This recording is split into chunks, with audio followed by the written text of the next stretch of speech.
rungtynės, trejos taškas į tašką. Kaip komentuotumėte šitas paskutinės rungtynės? O, iš tikrųjų, iškart pirmiausia dėkui, kad sudarytos tokios sąlygos, niekur nevažiuojant, žaisti. Smagu, kad atvažiavo tiek Suomijos, tiek Turkijos rinktinės. Reiškia, sąlygos sudarytos jiems geros, jie noriai atsiliepia apie tai. Tai visų pirma džiaugiuosi to, rungtynės, tai vėlgi dar vienos nervingos, kaip ir pusantrų metų žaidžiam su ta komanda, jau turbūt 6 kartą. Ir visai, kad skirtumas nedaugiau 5 taškai, tai rodo, kad esame tikrai panašus kalibro komandos.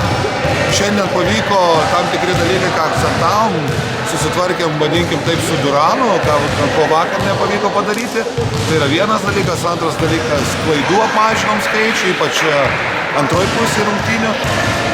Bet vėlgi, aš kartojuos, atsibostu, bet pasirengimas, tikrai dar daug ką šlifuoti, daug darbo ir dabar turėsim gerą dieną atsipūsti ir nuo to keliamės į Vilnių ir pradedam šlifuoti dar, baiginėti tos darbus.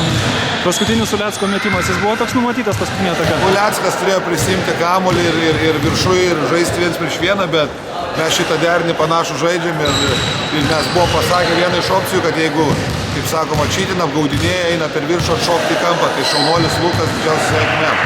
Dėkui čia.